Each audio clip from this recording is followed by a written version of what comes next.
I don't see anybody else talking about how hard it is going from turning heads to not turning heads. I can do a lap, but not one fucker in this place fancies me. Aging is a privilege. No, it's not. Aging's cruel. I'm getting older and I'm sad about it. I'm not an amoeba. I know how lucky I am to be here. Living is the privilege. Why does my face need to melt off of the artist formerly known as my bone structure for me to be here today and enjoy this day?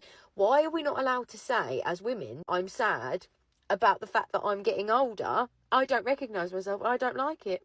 I don't identify as the person that I see, because inside I'm still a child. Like, I'm not old enough to look like that. This is like some messed up film. It's like Big, but I'm yet to wake up in my childhood home. Why can't we say that? Like, I want to be old. Yes, I want to be old, sat on a park bench laughing. Why do I have to have wrinkles on my face to do that? I think it's really common for us women at midlife to start feeling a bit invisible in the world, like not seen and not heard. Our body is changing. It feels very, very different to what it used to. Our relationships are shifting and changing. Our hormones feel like they're on the rampage and taking over our mental and emotional state. And it can be a real time of identity crisis, right? And it can just make us feel invisible. Society tends to write women off, especially at 50 and beyond. And I can tell you that even at 45 now, I feel invisible. I walk in the gym or the grocery store or just out and about doing things, and men do not look at me, or if they look away. And I don't really care. It's funny to me at this point. A lot of it is the younger guys who, I don't know if they think I could be their mom or grandma. Don't really care. But you're definitely a shell of what you once were after the age of around 40, 45, and everyone ages. It's inevitable, and it's coming for these younger girls who don't yet know what's up ahead in their 40s, going through perimenopause, the gray hair, the wrinkles, the sagging skin, the erratic periods, the mood swings, the weight gain, the insomnia. It is coming like a freight train, and it's going to happen to every single woman out here. There is no avoiding menopause.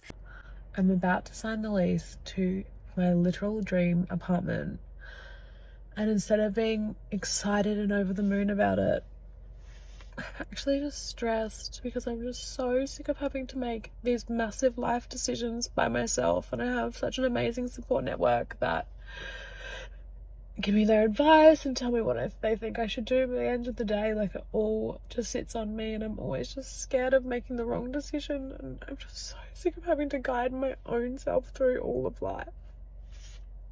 It should be so exciting, and instead I'm just stressed that I'm making the wrong choice. When does this feeling stop? I just wish I could share the responsibility of life and all of the decisions with someone.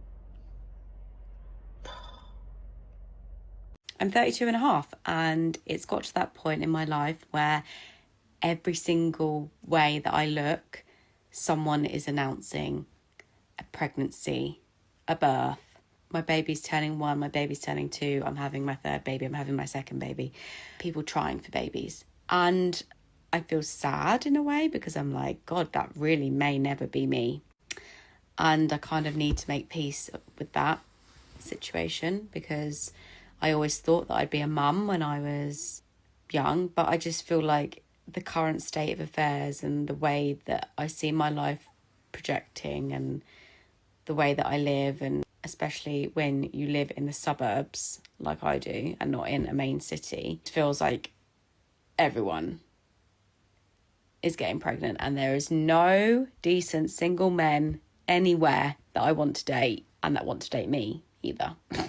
The rallying of mums around social media posts and pregnancy posts and stuff just makes you feel very like an outsider, which is obviously no fault of their own. Like, they're rallying around and supporting these mums that have just given birth, and But you just can't help but feel like it's a club that you might never join and you're not invited to and you can't participate in.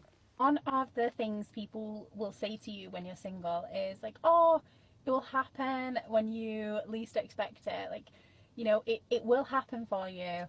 Just when you don't think it's going to, that's when it will come.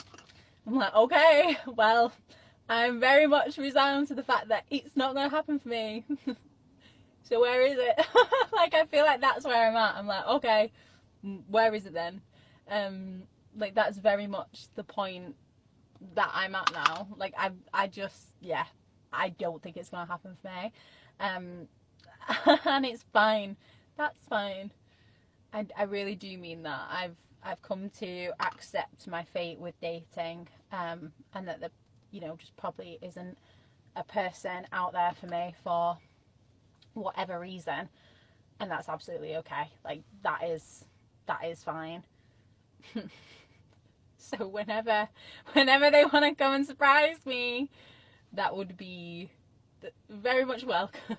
She's finally admitting what every body positivity campaign tries to hide. For a woman, losing her looks is a psychological mourning process. She's staring at her melting bone structure and realising that the social power she's wielded for 2 decades was a temporary loan, not a permanent gift. She claims she's still a child inside, which is the most honest thing she's ever said. It's a total refusal to grow into the maturity and wisdom that aging is supposed to bring. Instead of becoming an elder, she's a displaced protagonist in a messed up film, terrified that the only currency she ever truly valued, her physical appeal, is being pulled from circulation. The incentive for women to say aging is a privilege is just a cope to manage the terror of becoming invisible. I can't see her. She's describing the midlife invisibility phase as if it's a mysterious cosmic event rather than the natural expiration of a social subsidy she's been collecting for 20 years. Now that the biological spotlight is dimming, she's experiencing a time of identity crisis because she never bothered to build an identity that wasn't tied to being seen. She feels unheard because for the first time in her life, her words actually have to carry weight for people to listen, and she can't rely on her looks any longer. She's old. She's trying to laugh off the fact that she's become a ghost in her own environment, but there's a distinct bitterness in the way she's staring at the younger girls and counting down the seconds until their beauty expires too. The gym and the grocery store used to be her runways. Now they're just places where she's reminded that the unearned attention she lived on for decades has been redirected to the next generation. She's calling herself a shell of what she once was because her entire value system was built on the male gaze, and now that the younger guys are looking away, she feels her actual existence is fading. Fading fast. She's standing in the doorway of her dream apartment, and instead of popping champagne, she's having a full-scale existential crisis because she finally realised that independence is just a fancy word for it's all on you.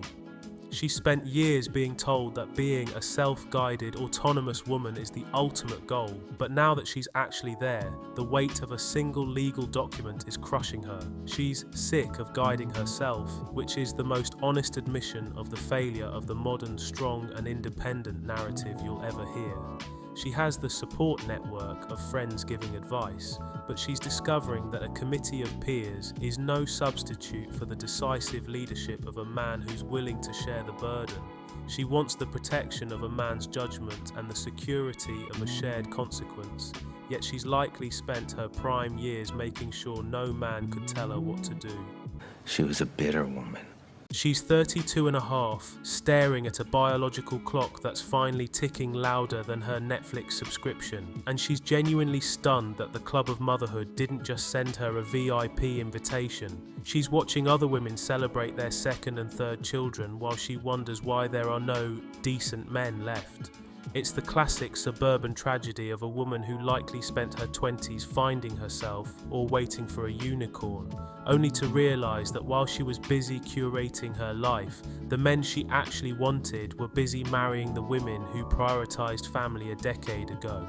She complains that men don't want to date her, but she doesn't stop to ask what she's offering that would make a man want to sign up for a lifetime contract. The milk is going bad, and there is no calcium left. It's full of spoiled milk and utility-grade chicken. She's trying to play a game of psychological chicken, hoping that if she screams, "I've accepted my fate" loud enough, a high-value man will magically appear to prove her wrong.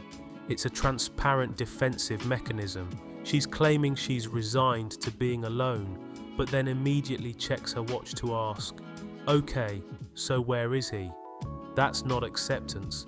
That's a frustrated customer demanding a refund for a romantic life she hasn't actually invested in. She's broke. Real men of genius.